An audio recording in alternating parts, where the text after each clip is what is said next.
जूते भी अपने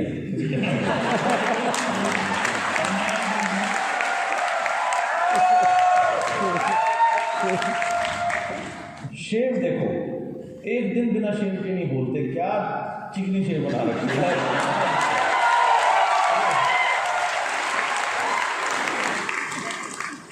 smart up to the date gentleman, ये परिवर्तन मानसिकता का ही तो परिवर्तन है। जीवन में खेल ही सारा मानसिकता का।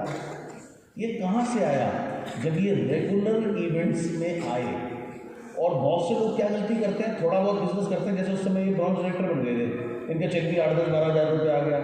वो इवेंट्स में नहीं आते, थोड़े टाइम बाद वो बिजनेस स्वयं खत्म हो जाता है या वहीं रहते हैं। और फिर ये कहते हैं अरे जी ये सब बेकार की बात है जी, थोड़ा बहुत ठीक है, बाकी इससे ज़्यादा हो नहीं सकता।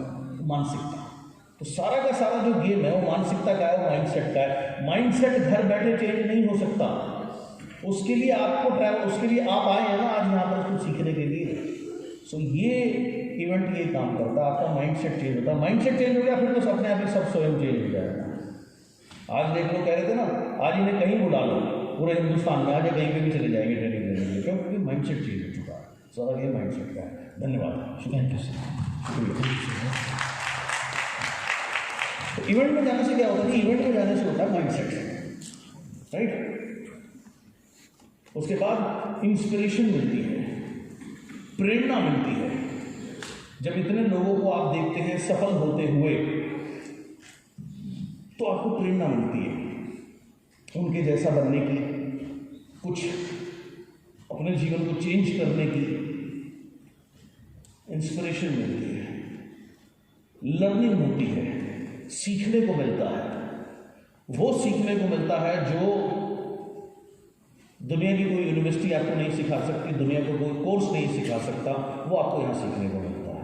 ये है इवेंट्स की इंपॉर्टेंस। समझ आएगी? इवेंट के फायदे समझ आए? बहुत बढ़िया। इवेंट के और फायदे बताता हूँ। जब मैं पहली बार नीरज कुमार जी से मिला था और मैं इनके साथ पहली बार मैंने 2-3 दिन की वर्किंग के लिए निकला, तो इन्होंने मुझसे एक सवाल किया। मतलब इनकी मानसिकता कितनी कमाल की थी आप समझ जाओगे। इन्होंने मुझसे एक सवाल किया कि सर आप 2-3 दिन के लिए घर से बाहर हैं वर्किंग के लिए? मैंने कहा हाँ। बोलिए आपके घर वालों को कैसे पता आप यहाँ हो? मैंने कहा फ़ोन से ही थोड़ा बहुत पता है। बोले अगर आपको किडनैप कर लिया जाए तो? इनकी कितनी कमाल की मानसिकता थी। ऐसे बहुत यहाँ महान अनुभव बैठे हैं जिनका जिक्र मैं आगे बारी बारी करता रहूँगा। आज आपको 2 के बारे में ही बताया। तो ये चीज़ चेंज कहाँ से हुई? ये है लगातार इवेंट्स में आने से आपके अंदर टोटल चेंजिंग आती है। आपके सोचने का तरीका बदलता है, आपका स्वयं पर विश्वास आता है, आपका हर चीज़ बदलती है। ये काम इवेंट्स करते हैं। अब इवेंट्स में भी 3 स्टेज हैं। स्टेज 1 नो और लिमिटेड इवेंट्स। जब आपकी टीम में आप इवेंट में जाते ही नहीं या कभी एक आध में चले गए, उसके बाद फिर 2-4-6 महीने लौट गए, फिर कोई इवेंट नहीं। ये है स्टेज 1 इस बिजनेस में। जब आपका पार्टिसिपेशन नो है, ना के बराबर नो है, या लिमिटेड है, लगभग ना के बराबर। ये बिजनेस में जो इवेंट्स में रेगुलर पार्टिसिपेट नहीं करेगा वो चल ही नहीं सकता। मेरा विजन इस बिजनेस में कैसे बना था आपको पता है? 1998 में जो मेरे गुरु थे जिनसे मैंने ये बिजनेस सीखा, वो एक फॉरेनर थे और उन्होंने लगभग 15 साल इस बिजनेस को किया था हांगकांग में और अमेरिका में और कुछ एशियन कंट्रीज में। तो वो इतने सफल थे, उस समय उस कंपनी ने उनको हायर किया, क्योंकि इंडिया में नेटवर्क मार्केटिंग क्या है किसी को पता ही नहीं था। नेटवर्क मार्केटिंग में कैसे टीम बनती है, टीम को कैसे ट्रेनिंग देते हैं, ट्रेनिंग होती क्या इंडिया में, किसी भी इंडियन को नहीं पता था। तो उस कंपनी ने उनको हायर किया, उनको साल के 1 करोड़ रुपए 1 साल के देने शुरू करे और उनको बढ़िया फर्स्ट क्लास बंगला मिला हुआ था, नौकर शौकर मिले हुए थे, बढ़िया गाड़ी मिली हुई थी, ड्राइवर मिला हुआ था और हर 1.5 महीने में वो 5-6 दिन के लिए अपने घर हांगकांग रहते थे, वो हांगकांग जाते थे। और जब उनकी ट्रेनिंग खत्म होती थी तो लोग उनको उस समय मोबाइल फ़ोन नहीं थे तो सेल्फी का दौर नहीं था, लेकिन लोग उनको छूना चाहते थे, उनकी विजिटिंग कार्ड लेना चाहते थे, रिस्पेक्ट भी बहुत थी। तो जब मैंने उनको पहली बार देखा और उनकी मैंने ट्रेनिंग सेशन अटेंड की मैं एक अलग ही दुनिया में खो गया। और मुझे भी एहसास हुआ कि अगर मैं भी कुछ समय इस इंडस्ट्री में लगाऊं तो मेरा फ्यूचर भी ये हो सकता है। अगर मैं घर से निकला तब ना, अगर मैं घर में बैठा रहता, मैं उन इवेंट में नहीं जाता, तो मुझे कभी इंस्पिरेशन नहीं मिलती, मुझे कभी लर्निंग नहीं मिलती, ना मेरा कभी माइंडसेट होता कि मैं ये बन सकता हूँ। तो ये सारा गेम जो है वो इवेंट्स का बिजनेस है। ये फायदे होते हैं इवेंट के ना। इवेंट में भी 3 स्टेज हैं। पहली स्टेज, आप इवेंट में जाते नहीं या आपकी लिमिटेड पार्टिसिपेशन होती है। Stage 2, attending all events alone और विद 1 or 2 पीपल। स्टेज 2 में क्या होता है, आप डेडिकेटेड है, आप सारे इवेंट अटेंड करते हैं, जहां भी आपको मौका मिले आप मौका नहीं छोड़ते, लेकिन आपकी टीम से कोई नहीं जाता या इक्का दुक्का लोग ही जाते हैं। ये होती है स्टेज 2। और ये स्टेज हर नेटवर्कर की जिंदगी में आती है, जितने भी सफल नेटवर्कर हुए हैं, उसके बिना आगे बढ़ना संभव नहीं है। जब मुझे इस बिजनेस की कहानी समझ में आई, मैं डेडिकेटेड हुआ, मैंने डिसाइड किया कि मैं एज अ कैरियर इस बिजनेस को लूंगा। कहीं पर भी अगर CNT होती थी नॉर्थ इंडिया में, कहीं पर भी ट्रेनिंग होती थी, मैं हर जगह पहुंच जाता था, जबकि उस समय मेरे पास कोई साधन नहीं था, मैं बस से ट्रैवल करता था, लेकिन वो कोई जगह छोड़ता नहीं था। लेकिन मैं अकेला ही जाता था, मेरी टीम से तब मेरी तरह कोई डेडिकेटेड था नहीं, तो मेरे साथ कोई नहीं जाता था, मैं अकेला ही होता था। मेरे घर से दिल्ली का उस कंपनी का जो ऑफिस था वो तकरीबन 25-30 किलोमीटर दूर था। 1.5 से 2 घंटे लगते थे बस से वहाँ पहुँचने में, दिल्ली के ट्रैफिक में 2 घंटे आप पकड़ लीजिए, 2 घंटे आने में, 2 घंटे जाने में। रोज मैं 25-30 लोगों को इनवाइट करता था, उनकी हामी भरवाता था आने के लिए, लेकिन 98% कोई नहीं आता था। 1 या 2% एक आदि आदमी, मेरा दिन अच्छा होता तो एक आध आदमी आ जाता था। मैं रोज अकेले जाता था, अकेले वही CNT बार बार सुनता था और रोज वापस आता था।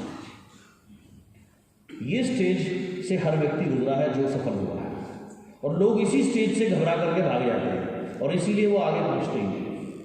सो स्टेज 2 में क्या होता है, आप तो सारे इवेंट अटेंड कर रहे हो, आप बहुत डेडिकेटेड हो, लेकिन आपकी टीम में आपके जैसा कोई भी नहीं है। कभी कभी 1-2 लोग आपकी टीम से आ जाते हैं, लेकिन मोरलेस आप अकेले रहते हैं। यहां पर लोग रोना शुरू कर देते हैं जब भी मिलेंगे, मैं तो कर रहा हूँ जी, हो नहीं रहा जी, देखो जी पूरा जोर लगा रखा है जी, ये भी कर रहा हूँ वो भी कर रहा हूँ। यहाँ कोई रोना नहीं, आपने जहां रोए वहां आपका कनेक्शन उससे हट गया, उससे हट गया, आप 0 फिनिश, आपको रोना नहीं। इसी काम का आप कर रहे हो, बहुत अच्छी बात है, लर्निंग कर रहे हो, बहुत बढ़िया। वो दिन दूर नहीं जब आप स्टेज 3 में पहुंचोगे। अब स्टेज 3 में क्या होता है, अब बताता हूँ आपको। स्टेज 3 में होता है attending events with maximum team. आप इवेंट अटेंड करते हो और आप ही नहीं करते, आपकी टीम भी हुजूम की हुजूम इवेंट अटेंड करती है आपके साथ में। विश्वास जी, आपके कितने लोग हैं? लगभग 250। जी, आपके कितने लोग हैं? हाँ जी, भाई 250 उसके तो तेरे कैसे हो गए जी। सो स्टेज 3 है attending event with maximum team. जब आप इवेंट में जाएं और आपकी टीम भी भीड़ की भीड़ इवेंट्स में पहुंचने लगे, वो है स्टेज 3। हाँ जी, यहाँ हमने बहुत सारी CNT करी है शुरू के दौर में। ये तेरा मेरा होटल और ये होटल इनमें करी है। कितने लोग होते थे शुरू में? 12, 13, 20, 22 और लास्ट में 2-3 भी रहे। हाँ जी, आपने भी वहीं कांदला में प्लान देखा था ना, ठेके के बगल में। हंसो मत यार, सच बात बता रहा हूँ।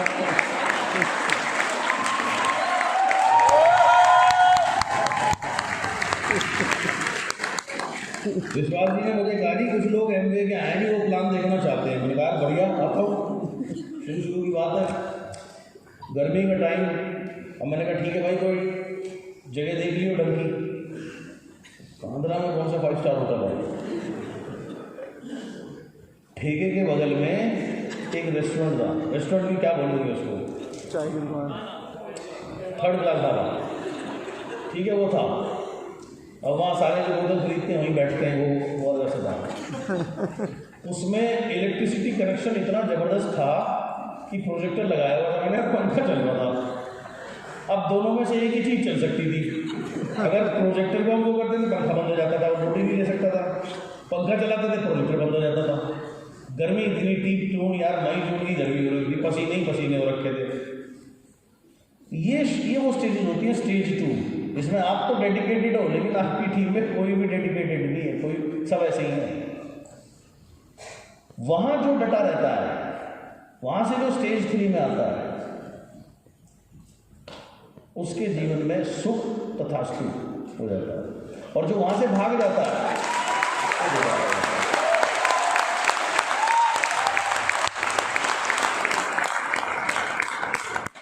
अब आप सोचो, जब मैं ऐसी जगह काम कर रहा था तब भी मेरा चेक 8 लाख 88,000 रुपये का था। ठीक है, अपनी कवर बाजू मोड़ के पसीने में टप-टप और मैं प्लान दिखाने में लगा हुआ था। क्यों? क्योंकि मुझे क्लियर था मुझे 1 CR पे पहुँचना है, मुझे कोई फर्क नहीं पड़ता।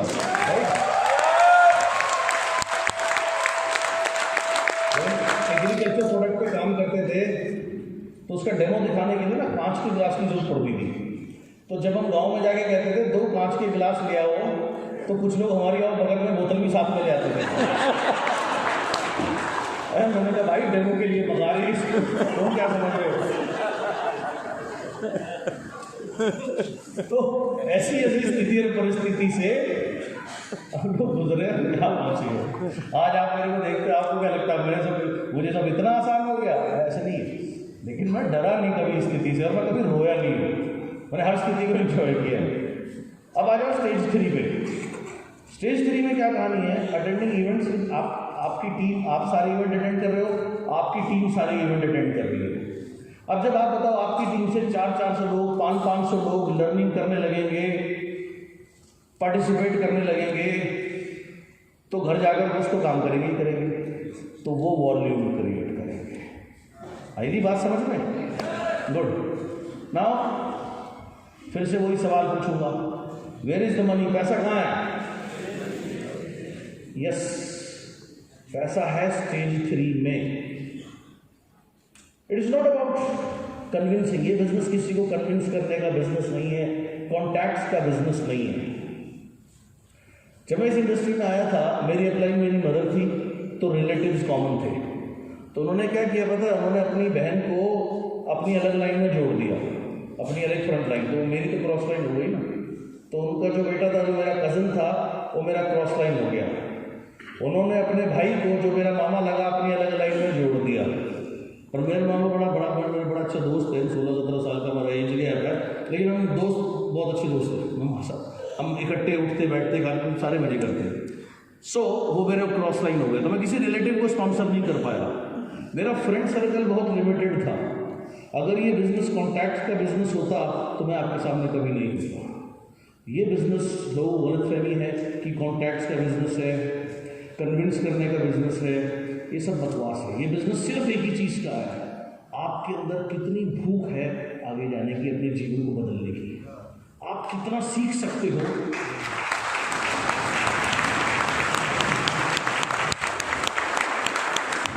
आप कितने सीखने के इच्छुक हो, और जो सीखो आप उसको कितना अप्लाई करने के इच्छुक हो।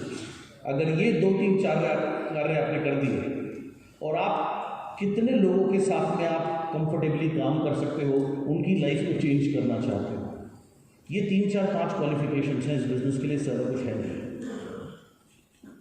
सो पैसा कहाँ है? स्टेज 3 में पैसा है। जैसे मैंने कहा, इसके बिजनेस लोग गलतफहमी है, कन्विंस करने का बिजनेस है, कॉन्ट्रैक्ट का बिजनेस है, पैसे का बिजनेस है। मैंने आपको बताया ना, जब मैंने वेस्टी ज्वाइन करी थी, मैंने 600 रुपये का एग्जैक्ट अगर कोई प्रोडक्ट होता तो मैं वही चुनता। मैंने नोटिस को लेना इसलिए नहीं लेते कि मुझे उनसे कुछ फ़ायदा समझ में आता, तब नहीं समझ में आता। सो ना ये पैसे से कोई रिलेशन है इसका, ये सब झूठ है। हेजिटेशन।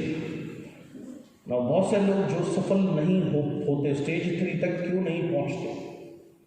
अगर स्टेज 3 तक आप तय कर लो मुझे स्टेज 3 तक पहुंचना ही पहुंचना है, तो आपको आपकी सफलता को रोक नहीं सकता। और बहुत से लोगों में हेजिटेशन होती है। हेजिटेशन किससे कैसे कहें, ये क्या सोचेगा, वो क्या सोचेगा। हेजिटेशन आपको पता है कब होती है? जब मुझे ये लगता है कि अगर ये चीज़ मैं मान लो डॉक्टर महकार को बताऊंगा और इससे मेरा फ़ायदा होगा, तो वहाँ हेजिटेशन होती है। अगर मैं ये सोच लूँ कि ये बिजनेस में डॉक्टर महकार को बता रहा हूँ, अगर इनकी बात समझ आ गई, इनकी ज़िंदगी कमाल की हो जाएगी। ये आज जितने मेहनत करते हैं उससे कम मेहनत में ये उससे 10 गुना पैसे कमा सकते हैं, और आने वाले समय में नहीं भी करेंगे तब भी पैसे आएंगे। अगर मैं ये सोच लूँ तो मेरी हेजिटेशन अपने आप खत्म हो जाएगी। जब मैं कई वर्ष पहले इनसे मिला था, नीलम कुमार जी से मिला था, तो ये बस में रोडवेज में कंडक्टर थे, 3-3.5 हज़ार रुपये मुश्किल से ये कमाते थे।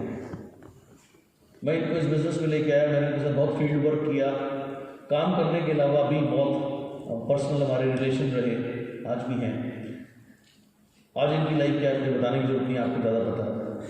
तो इनके साथ अच्छा हुआ, खराब हुआ। तो अगर मैं ये सोचूं कि मैं जिसको भी प्लान दिखा रहा हूँ उसकी ज़िंदगी में कितने कमाल का बदलाव आ सकता है, तो क्या फिर मुझे डर लगेगा प्लान दिखाने में? क्या मुझे हेजिटेशन होगी? नहीं होगी। यानी डर और हेजिटेशन हमें डर कब लगता है, हेजिटेशन कब होती है? जब हम उस व्यक्ति के बारे में ना सोच करके हम अपने बारे में सोचते हैं कि ये पता नहीं मेरी बात सुनेगा नहीं सुनेगा, ये आए जुड़ जाए, ये हो जाए वो हो जाए। आपने सिर्फ, आपका कर्म क्या है? प्लान दिखाना। परिणाम आपके हाथ में नहीं है, परिणाम दाता के हाथ में है। आप अपना कर्म करो और भूल जाओ। अनगिनत लोग जिनके साथ मैं पहले फील्ड में काम करता था, अब संख्या थोड़ी कम है, किसी को भी प्लान दिखा के पूछते थे सर आपको क्या लगता है? मैंने मुझे कुछ नहीं लगता, और मैं सोचता भी नहीं हूँ, मैं सिर्फ अपना कर्म करता हूँ। सालों पहले जो हमारे आईटी डायरेक्टर हैं वो एक बात बोलते थे कि चेन्नई में या तमिलनाडु में भी हमारा ज़ीरो बिजनेस है, कुछ नहीं है, जो भी वहाँ जाएगा काम करेगा वो इस बिज़नेस का किंग बनेगा। मेरे दिमाग में बात आई, वो काम तो मुझे ही करना है।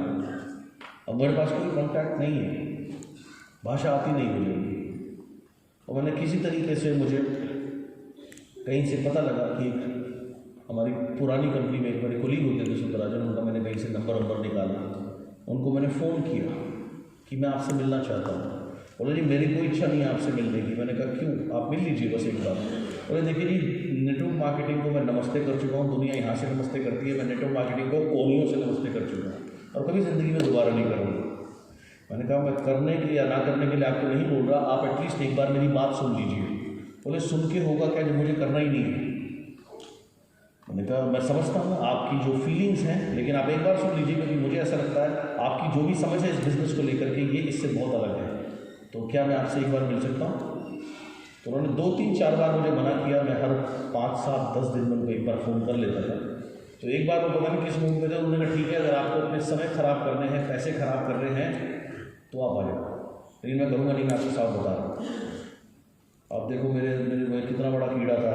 मैं दिल्ली से चेन्नई चला गया एक ऐसे आदमी को प्लान दिखाने के लिए जो मुझे साफ बोल रहा है कि मुझे नाम के लिए आप सुनाओगे तो सुन लूँगा, लेकिन मैं करूँगा बिल्कुल नहीं। ऐसे आदमी को प्लान दिखाने चला गया, मैंने सोचा नहीं कुछ भी। प्लान दिखाया, वो लंच टाइम में अपने ऑफिस से मेरे पास आए, मैंने उनको प्लान दिखाया। उसके बाद में मेरे एक दोस्त ने मेरे को पेन ड्राइव दे दिया था। वो पेन ड्राइव में मैंने प्लान डाल के उनको दे दिया, क्योंकि उनकी एक शर्त और थी कि मुझे कभी आप फॉलोअप नहीं करोगे, बार बार परेशान नहीं करोगे फ़ोन करके। मैंने कहा जी बिल्कुल नहीं करूँगा, आप ज़िंदगी में मैं कभी कॉल ही नहीं करूँगा आपको, आप निश्चिंत रहो। तो मुझे पता था मैं फॉलोअप कर नहीं सकता, तो दिमाग में बात आई इनको पेन ड्राइव में डाल के दे देता हूँ यार, क्या पता, लेट्स सी। तो मैंने डाल के दे दिया। अगले दिन मैं दिल्ली आ गया, मैंने अपना कर्म कर दिया, मैंने भूल गया सर में कुछ नहीं हो सकता। 2 दिन के बाद में मैं किसी को प्लान नहीं दिखा रहा था, मेरा फ़ोन वाइब्रेटिंग मोड में था, बार बार वाइब्रेट होने लगा। वो देखा उनका फ़ोन था, उनसे मैंने जैसे ही फ़ोन उठाया उन्होंने मेरे से पहला सवाल किया, how does this travel fund comes. So मैंने थोड़ा बहुत मुझे फ़ोन पे बता सकता था बताया। 2 घंटे बाद फिर उन्होंने मुझे प्लान के बारे में सवाल पूछा, फिर मैं दोबारा गया। कहने का मतलब क्या है, आप सिर्फ कर्म करो, परिणाम के बारे में मत सोचो, आप किसी को जज मत करो। लोग करते क्या है, कर्म तो करते हैं कम, पहले से पहले ही फैसला कर लेते हैं ये नहीं करेगा, ये करेगा। तो पूछते जी सर ऐसा कोई तरीका बताओ जिससे हमें पहले पता लग जाए कौन करेगा। तो भाई ऐसा कोई यंत्र आज तक तो कोई बना नहीं पाया। अगर ऐसा कोई यंत्र लगे किसी के दिमाग पे लगाए, ट्रिगर करके बता दे ये ये करेगा, ये नहीं करेगा, ये बेकार है, 5% तक जाएगा, ये 11 तक पहुंच सकता है, ये ग्राउंड बनेगा, ऐसा है नहीं यार, ये अंदर कोई नहीं। तो आपको निरंतर अपना कर्म करना है, वो आपको ग्रेटनेस की श्रेणी में लेके जाएगा। So remove your hesitation. जब आप उसके बारे में सोचेंगे आप कितना अच्छी चीज़ उनको दे रहे हो, तो आपको हेजिटेशन होगी नहीं। You are not using somebody, आप किसी का इस्तेमाल नहीं कर रहे हो। जब आप किसी को भी प्लान दिखा रहे हो, मैं सुदर्शन मोहंती को इस बिजनेस में लेकर के आया, शुरू में उसका इंटरेस्ट नहीं था, मैं ज़बरदस्ती उसे ट्रैवल कराता था। उसने ज़िंदगी में इतना काम नहीं किया हुआ जितना मैंने उसको अपने साथ कुछ महीनों में करा दिया। वो 12-12 दिन हो जाते थे उसको अपने ही शहर में रहते हुए अपने घर ना जाए, या जाता भी तब सुबह रात को 11 बजे मैं उसे छोड़ता था, सुबह 5:30 बजे फिर उसके होटल के नीचे आ जाता था। एक दिन मुझे वो बोला, भाई जिस तरीके से तुम मुझे काम करा रहे हो मेरी बीवी मुझे तलाक दे देगी। मैंने कहा चिंता मत कर, मैं जिस तरीके से तेरे को काम करा रहा हूँ तेरी बिजनेस बीवी वाली बीवी बहुत बढ़ने वाली है, और जो वो बीवी बढ़ती है तो घर में लक्ष्मी आती है, और जब घर में लक्ष्मी आती है तो घर की लक्ष्मी छोड़ के नहीं जाती। मेरी वाइफ खुश होती है, थोड़ा सा कठिन पीरियड है, मेरे साथ निकाल ले। फिर मैंने उसे एक बात समझाई थी, मैंने कहा तुझे पता है जब बच्चा पैदा होता है उसके मुंह में दांत होते हैं नहीं होते? कह रहा जी क्यों मजाक कर रहे हो, मैं तो सबको पता नहीं होते। मैंने कहा मैं मजाक नहीं कर रहा, मैं तो ज़िंदगी की बहुत बड़ी सीख दे रहा हूँ, अगर तो समझ में आएगी तो, और वो आज आप सबको दे रहा हूँ। जब बच्चा पैदा होता है उसके मुंह में दांत होते हैं? नहीं होते। दांत नहीं होते तो खा नहीं सकता, तो इसीलिए शुरू में हम उसको दूध पिलाते हैं। फॉरेक्स जो बेबी फूड होता है उसमें बिल्कुल वो पतला सा रहता है, दलिए बलिए टाइप, वही दिया जाता है। दांत नहीं होता ना उसके बेचारे के। फिर उसके दांत निकलते हैं 1.5-2 साल की उम्र के आसपास, हम 1.5 साल में निकलते हैं, तो 1.5-2 साल की उम्र के आसपास उसके दांत निकलते हैं। जब उसके दांत निकलते हैं ना तो उसकी बड़ी तबीयत खराब होती है, पेट खराब होता है, इरिटेशन होती है, रोता है, तकलीफ होती है। कहने का मतलब ये है हम लोग ग्राइप वाटर लेकर के आते हैं, बच्चे को पिलाते हैं जिससे कि वो उसको तकलीफ कम से कम हो, तो बड़ी तकलीफ से गुजरता है बच्चा जब उसके दांत गुजर रहे होते हैं, निकल रहे होते हैं। एक बार जब दांत निकल, तकलीफ खत्म हो जाती है, कुछ टाइम बाद दांत निकल जाते हैं। अब यही दांत से जब तक तुम जीवित हो तब तक तुम रोटी खाते हो और तुम्हारा पेट भरते हैं ये दांत, सही है? ऐसे ही नेटवर्किंग के दांत जब निकल रहे होते हैं ना तो इस तरीके के किस्से होते हैं। तुम कहीं जाओगे, जैसे हमें कहा होटल में मीटिंग है, बुला के बैठा दिया, ठेके के सामने भी देसी ठेका, आधे से ज़्यादा लोग ऐसी खुशबू मार रहे थे, उनकी तुम खुशबू सुनो, तुम्हें कुछ करने की होती, तुम बेहोश हो जाओ।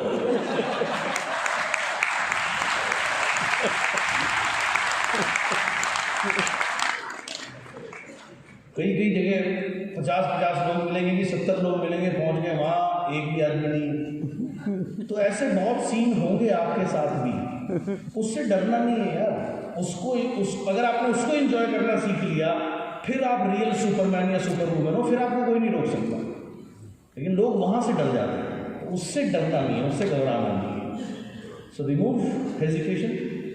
एंड जो मैंने सुदर्शन को ऐसे काम कराया, अनफॉर्चुनेटली उसको एक रेयर डिजीज हो गया, एक बहुत बड़ी रेयर बीमारी होती है, वो उसको हो गई, दिमाग की बीमारी थी। 2-2.5 साल उसका इलाज चला, तब 9 लाख रुपए के आसपास उस आईडी की इनकम थी, वो एक्सपायर हो गया, डेथ हो गई। आज भी उस आईडी की जो पे आउट है वो मोर देन 12 लाख है, 13 लाख रुपए के आसपास, 12-13 लाख रुपए का एवरेज पे आउट है। कोई तकलीफ नहीं है घर परिवार में। देखो आदमी को तो कोई ला नहीं सकता वापस यार, लेकिन वैसे कोई दिक्कत नहीं है। अब मैंने उसने बढ़िया किया या खराब किया? बढ़िया किया ना, राइट? सो आप भी जब किसी को प्लान दिखा रहे हो, आप भी उसके परिवार को सबसे जबरदस्त सिक्योरिटी दे रहे हो। कल को अगर उसने बिल्ड कर लिया, वो नहीं भी रहेगा ना, तो उसके घर परिवार कभी रोड पे नहीं आ सकता। अंडरस्टैंड? यस। सो जब ये चीज आप समझ लोगे तो आप किसी का इस्तेमाल नहीं कर रहे, बल्कि आप उसको दुनिया की वो नायाब चीज दे रहे हो जो कहीं और है ही नहीं। आप तो उसके ऊपर उपकार कर रहे हो। तो इसलिए प्राउडली, गर्व से, बोल्डली, रिपीटेडली, बार बार गर्व से, रिपीटेडली आपने करना क्या है? Keep showing plan. आपने लगातार प्लान दिखाते रहने हैं, बार बार बार बार बार बार बार बार बार repeat. Repetition is the key. जितने आप प्लान दिखाओगे उतने ज्यादा आप सफल होंगे। आपके और मेरे में क्या अंतर है? आपने कुछ 200, 400, 500 प्लान दिखाए होंगे, मैंने कोई 5, 7, 10, 15, 20 हज़ार प्लान दिखाए होंगे। आपने प्लान दिखाए हैं केवल अपने क्षेत्र में, मैंने हिंदुस्तान की कोई जगह नहीं छोड़ी। ये फर्क है और कोई फर्क नहीं है। और ये मेंटालिटी और माइंडसेट का फर्क होता है और कुछ भी नहीं है। कीप रिपीटिंग, बार बार प्लान दिखाना, कीप सक्सीडिंग, बार बार प्लान दिखाते रहो, बार बार रिपीट करते रहो। प्लान दिखाना, ट्रेनिंग में आना, प्लान दिखाना, ट्रेनिंग में आना, नोट्स बनाना, जो सीखो उसे अप्लाई करना, ये बार बार रिपीट करना है, दोहराना है, दोहराना है, दोहराना है, दोहराना है, दोहराना है। So keep repeating, keep succeeding. Repetition is the की। इसमें असली चीज क्या है? रिपीटिशन, यानी कि दोहराना। किस चीज को दोहराना? बार बार प्लान दिखाना, बार बार इवेंट में आना, बार बार इवेंट में लोगों को लेकर के आना, नोट्स बनाना, टीम के साथ सीखना, जो सीखे उसे फील्ड में अप्लाई करना, जो सीखे उसे फील्ड में अप्लाई करना।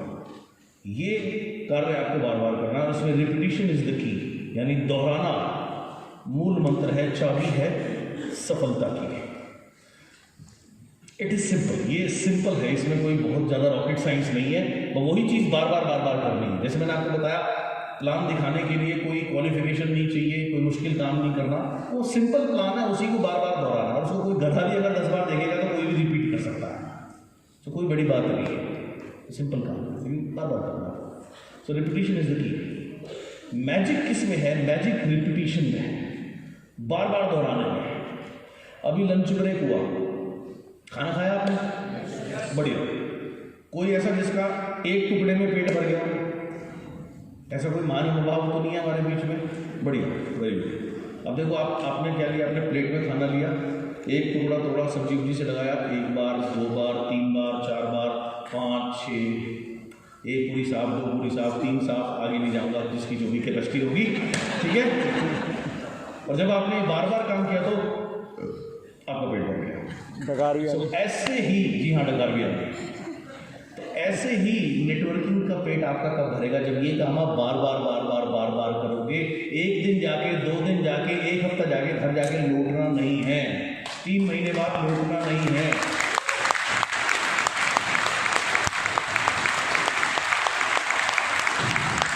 6 महीने बाद लेटना नहीं है, रेगुलर जब तक स्टेज 3 पे ना आ जाए। और स्टेज 3 के बाद भी स्टेज 4 होती है, तुम जाओ मत जाओ, तुम्हारी टीम अपने आप जाएगी, जो मेरी स्टेज है। तो जब आप इस स्टेज में आ जाओगे तब मर्जी है, जो मर्जी हो कर लेना है, लेकिन तब तक ये चीजें निरंतर करनी है। So repetition is the key. Repetition इसमें की है, या रिपीटिशन बहुत मैजिक रिपीटिशन में है। ऐसे बहुत से लोग हैं जिन्होंने एक दिन प्लान दिखाया, 1 महीना प्लान दिखाया, उसके बाद वो कहीं नहीं, क्यों? क्योंकि उसके बाद उन्होंने बंद कर दिया। ऐसे बहुत से लोग हैं जो 1 इवेंट में गए, 2 इवेंट में गए, कुछ नहीं बने, क्योंकि उसके बाद उन्होंने बंद कर दिया। ऐसे बहुत से लोग हैं जो 1 इवेंट में, 2 इवेंट में बस भी लेकर के गए, लेकिन बाद में बंद कर दिया। सो रिपीटिशन इज द की, दोहराना की है। कीप गोइंग, चलते रहिए। जैसे एक कहावत है, road to success is always under construction. Construction समझते हैं? कार्य होना। तो सफलता के बारे में कहा जाता है रोड टू सक्सेस, यानी वो सड़क जो हमें सफलता की तरफ लेकर के जाती है, उस पर काम कभी थमता नहीं है, यानी निरंतर उस पर कंस्ट्रक्शन होती रहती है। As long as you live you should continue to learn. जब तक आप जीवित हैं आपको लगातार लर्न करना चाहिए, और लगातार जो लर्न किया उसको प्रैक्टिस करना चाहिए, मजा उसमें। जैसे अक्सर मैं स्पोर्ट्स के साथ में आज जुड़ा हूँ, मेरी खुद की एकेडमी है, एक स्पोर्ट्स लोगों के साथ मैं काम करता हूँ। एक ही चीज़ उनको भी बोलता हूँ, आराम करने का मजा कब है? जब उनको रेस्ट मिलता है ना। जैसे वो लोग बहुत मेहनत करते हैं, तो जब उनको रेस्ट मिलता है ना, जब पूरा शरीर दुख रहा होता है, जब उनका कोच बोलता है कल तुम्हारी छुट्टी है, तो उनको इतना सुकून मिलता है, उनको सोने में बड़ा मजा आता है। एक दिन कभी कभी उनको सोने मिलता है बेचारों को। नॉर्मल तो रोज 4, साढ़े 4, 5 बजे उठो, जिम जाओ, कसरत करो, शाम को स्किल्स के ऊपर काम करो, बहुत मेहनत होती है। तो जब उन्हें उनका कोच बोलता है आज आराम है, आराम करने का मजा उन्हें आता है, क्योंकि वो 6 दिन 7 दिन बहुत मेहनत करते हैं। अगर आप रोज खाली पड़े रहोगे तो आपको सोने का मजा आ ही नहीं सकता। सोना उसके लिए। तो road to success is always under construction. जो सफलता की रोड है वो ऑटोमेटिकली या हमेशा वो अंडर कंस्ट्रक्शन रहती है। तो आपको भी अपने जीवन की जो रोड है, सफलता की रोड है, वो अंडर कंस्ट्रक्शन ही रखनी है। निरंतर आगे बढ़ते रहना है, फिर आप कुछ भी बन सकते हो, फिर आप कुछ भी हासिल कर सकते हो। ये चीज़ें फिर बहुत छोटी हो जाती हैं। 20, 50, 60 लाख रुपए का चेक, 1 करोड़ रुपए का चेक, कोई ज़्यादा बड़ी बात नहीं रह जाती।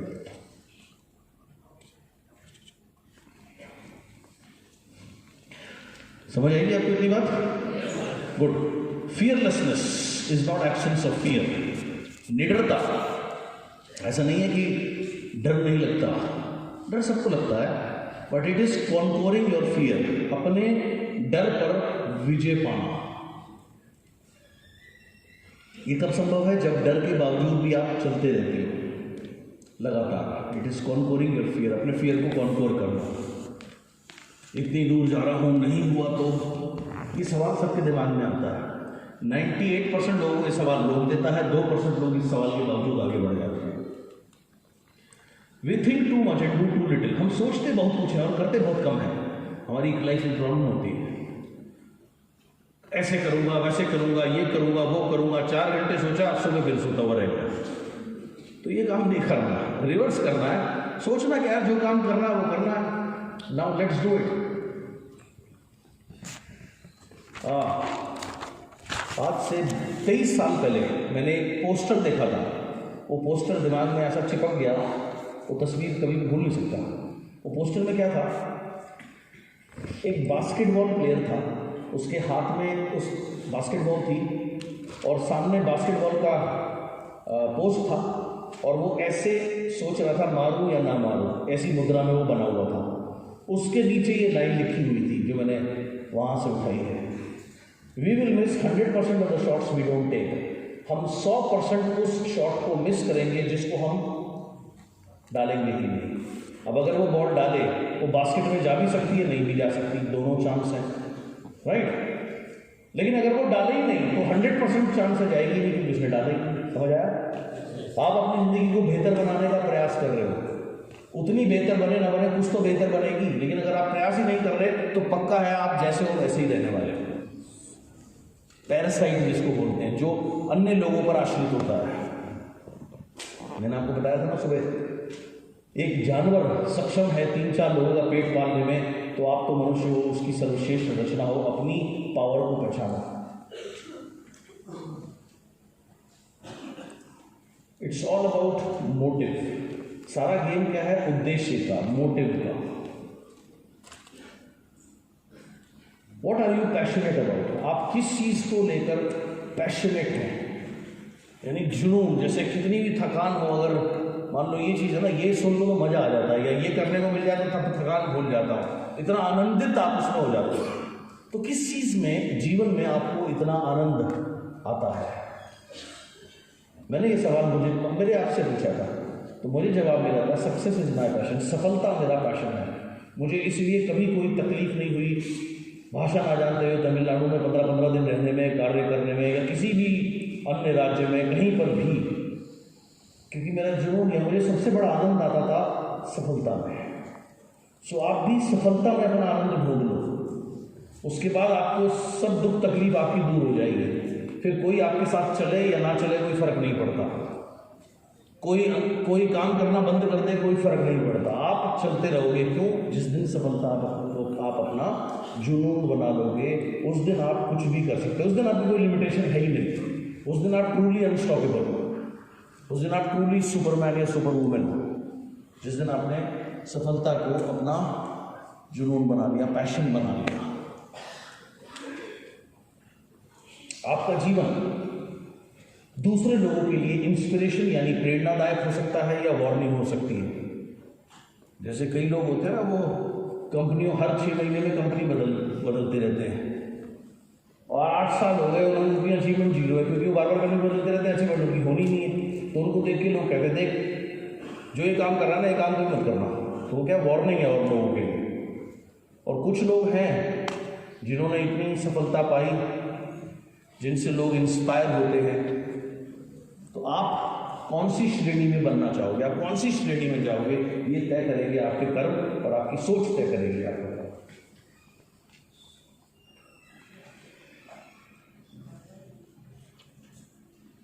तो ये 3 एस्पेक्ट्स थे जो मैंने आपके साथ में शेयर किए। सुबह मैंने आपको बताया था स्पिरिचुअल, आप लगातार उसकी प्रैक्टिस करें। मेंटल सोच कैसी होनी चाहिए ये मैंने अभी आपको लंच के बाद बताई। और अब फिजिकल आपको क्या कार्य करना है इस बिजनेस में सफल होने के लिए, ये चीज़ मैंने आपके साथ में शेयर करी। नाउ की क्या है, मैंने आपको थोड़ी देर पहले बताया था, knowledge without implementation is useless. ऐसी नॉलेज जिसको हम अप्लाई नहीं करते वो व्यर्थ है। तो जो भी कुछ आज आपने सीखा, इसको रोज़ इन नोट्स को पढ़ना है, इसको अप्लाई करना है। आप रोज़ इसको अप्लाई करोगे, इम्प्लीमेंट करोगे, तो ऑटोमेटिकली आप सफलता की तरफ बढ़ते जाओगे। Thank you so much, God bless you.